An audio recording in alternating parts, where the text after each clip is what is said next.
All right, all right. Welcome to the Manly Cave Show, episode 3.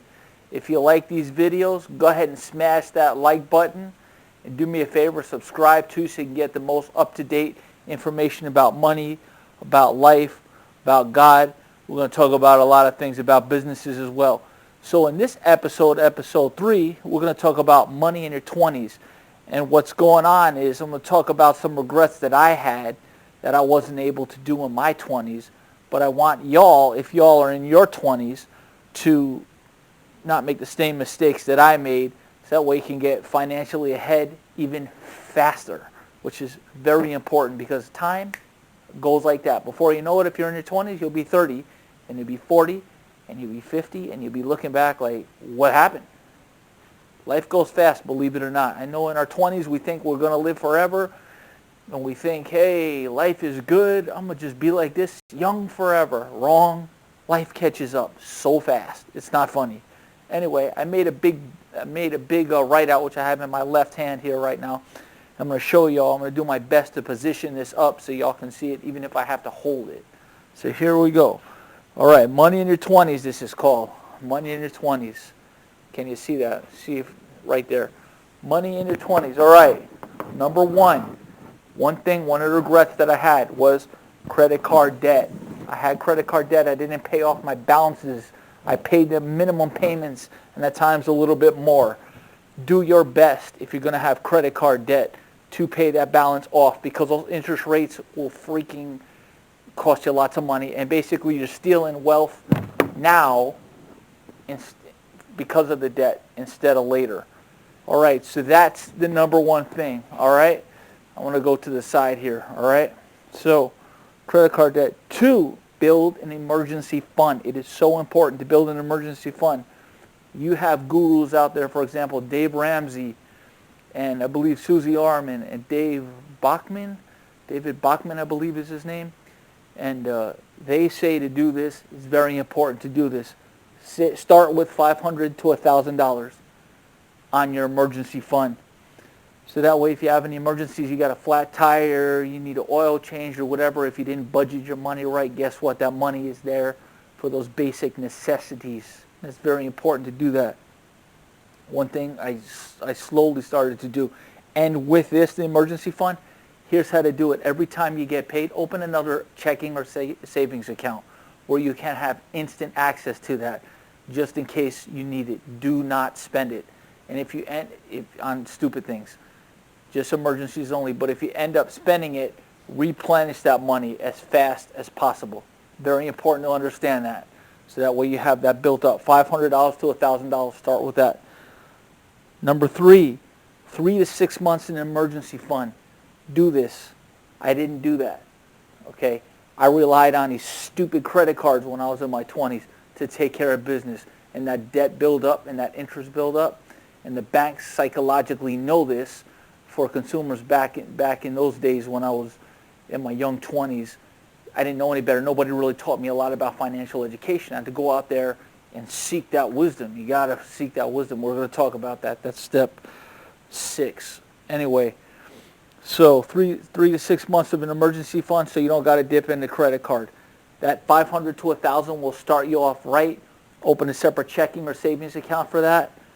3 to 6 months, maybe open a CD for this, okay? Look at your bank CD rates, so on and so forth. I'm not giving any financial advice here, just to let you know that, but you want to get some kind of good interest on these 3 to 6 months emergency fund. Don't start throwing it in the stock market like a lot of people do and then thinking, oh, I'll just grab it one day, because what happens if that freaking stock market goes down? There goes you depleted 3 to 6 months of emergency fund. Now you're going to have to figure out when you're going to get that money back, and you don't got a crystal ball, neither do I, none of us do. Anyway, number 4, 401k matching. Free money, okay? A lot of y'all have companies that have 401ks. If they match up to whatever it is, 3 or 4%, they say matching basically means if it's dollar for dollar, up to 3 or 4%, you have to check with your 401k, with your HR department, benefit department on that one. Basically what's going to happen is, let's say you make $1,000 and they match 3 to 4% of that. Well, what's 3 to 4% of that? That's $30 to $40 a paycheck that you're putting in and then they're putting in. That is free money. It's almost like 100% of return on investment on the money that you just put in without even putting it in the stock market. Okay, so just think about that. All right? So they're matching that, and then they have vesting, which is like your first year maybe 25%. After 4 years is 100%. So vesting works like this. If you have a 401k and you're vested, after that first year, you can only, if you quit that company, you can only take 25% of what they put in. After 4 years, that 100% of that money, because now you've dedicated 4 years of your life to that company, they say that you can probably keep that. Check out what your vesting is as well in your 401k. You also have traditional IRA, which is called an individual retirement account, and you have Roth IRA. All right? So traditional works the same thing basically like the 401k. What happens is pre-taxed money. And pre-taxed money is money that's being taken out right when you get paid. Not when you get paid and then they take the money. Right before you pay your taxes, you'll get your 401k match, or excuse me, not your 401k match, if your company does do 401k matching, but they'll take the 401k money out if they do traditional as well, if you're invested in that as well. That's how that works. Look up these definitions more to understand more about how these things work. Again, this is not financial advice. This is things that I've learned over the years. Rules change, look them up. Roth IRA. So Roth individual retirement account. And there's certain limits for traditional and Roth, I believe, that you can only put in. I think 401k, there might be certain limits or it's unlimited. I'm not sure. Look that up as well. Google it on limits on how much money you can put in per year on these things. Now, again, Roth, going back to that. So a Roth IRA works like this. That's already taxed money, okay? So you get paid, you get $1,000 a paycheck after all your taxes are paid. Let's say you didn't do 401k or traditional. And from there, I'm going to hold this a little bit here because this thing is getting a little bit heavy on one arm here for a long time, even though it's a light board. So what happens with that is you'll have your money. You want to invest in a stock, bond, mutual fund, money market, whatever it is. Even they do real estate with IRAs nowadays. So with the way Roth works is it's already taxed income. So it's just like you get paid $1,000, for example. Then after all your taxes are paid, you want to take like $100 that's already taxed and put it into a Roth IRA. Any gains on that Roth IRA will not be taxed. It's a beautiful thing about that, but you can't touch it until retirement. And also traditional IRA and 401k can't touch these monies until retirement. If you touch these monies before retirement, guess what? You're going to get taxed, and you're going to get taxed hardcore. So be very careful about that. All right, let's see. Let me go to the other side here. What else do we have here? We have budget. Budget should have been number one. So budget your money. Discipline and habits equals happiness. Believe me. You start budgeting your money in your 20s, it'll be so much more easier in your 30s, 40s, 50s, 60s, so on and so forth. So many people don't budget their money, and that's the reason why they have so much credit card debt, because they're not budgeting their money. Makes sense, right? Because there's no discipline, because their habits have built up to get used to credit card debt. And that's why a lot of people are in debt, because they don't budget. All right, number 6 here. Financial education. Going back to number 1, again, really fast before we talk about financial education. I didn't have it in my 20s. Okay, I just started learning it in my late 20s, and that's what really sucked. But it's okay because I'm teaching y'all about this stuff now, the things that I've learned. So credit card debt, make sure you have that budget down. Again, I didn't have a budget. It was hard for me to understand what a budget was because nobody taught me that, which sucks. They don't teach this stuff in school, unfortunately. So you got to learn these things hardcore, school, hard knocks, so on and so forth. Real quick, now we're going to go to financially educate yourself, what you just said. Financially educate yourself more.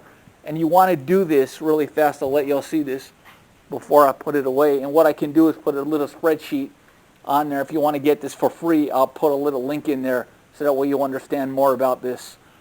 Give you some good ideas here. So, real quick, I didn't financially educate myself, like I said, until my late 20s, excuse me. And that I had to learn a lot of mistakes, getting out of debt, recreating debt. Oh, I messed up, getting out of debt because I had to try again. budgeting, understanding savings, understanding checkings, understanding bonds, understanding CDs, certificate of deposits, understanding money markets, stocks, real estate, blah, blah, blah, on and on and on. And it's all good because that education taught me a lot, where I was able to write 5 books from these, and they're on Amazon. If you're all interested, I can talk about that during another Manly Cave show. That's not what this is about, because I'm not trying to sell anything. I'm just trying to help y'all right now. So remember, these things are very important. You got to budget your money. Stay out of credit card debt. If you got credit card debt, try as hard as you can to pay off those balances. Now you can pay the highest interest balance first, okay? Or you can just knock out the smallest balance first.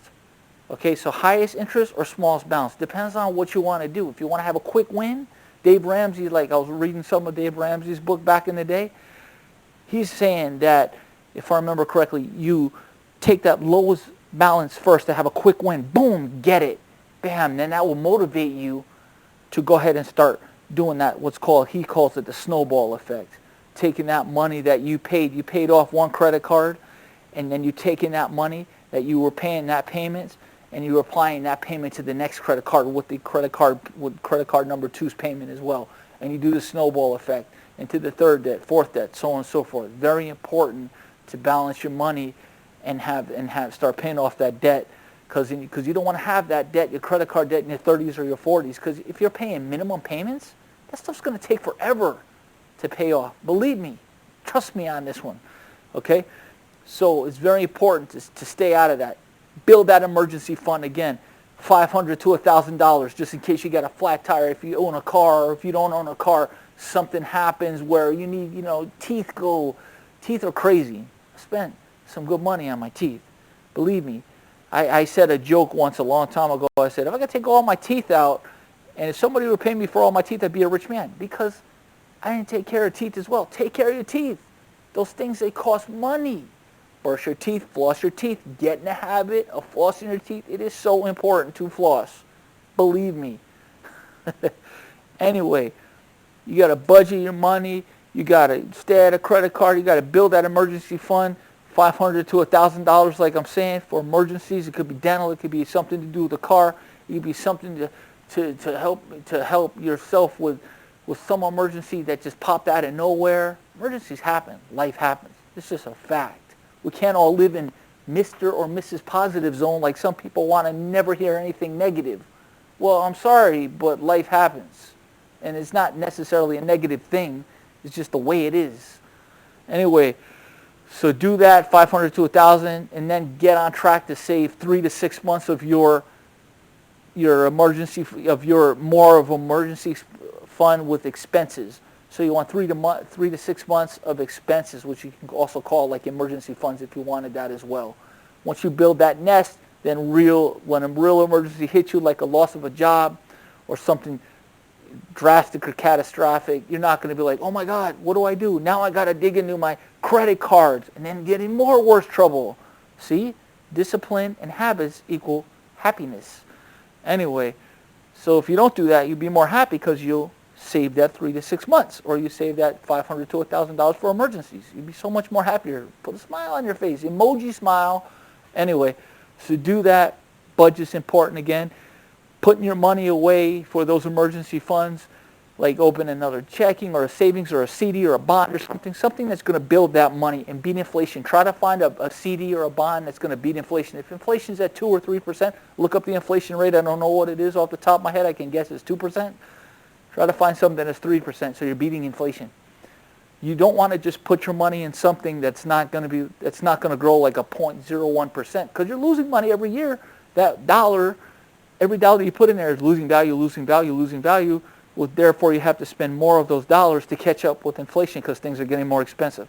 That's why 20 years ago, things were cheaper than they are now. 10 years ago, things were cheaper than they are now. Anyway, thanks a lot. Educate yourself financially. Don't make mistakes or regrets that I had, because it's going to cost you in the long run, and it takes time. Time is not on our side. I don't care what anybody says. The reality of life is we don't know when we're going to die. 10 seconds from now, any of us can die. It's just a fact of life. Don't think, I'm in my 20s, I've gotten to myself. Look, start planning now. Now is the time. Forget about procrastination. Forget about taking out money and drinking a bunch of beer and stuff like that. Discipline yourself. Discipline, okay? Discipline, focus, shift your mind to better things in life. God will help you with that.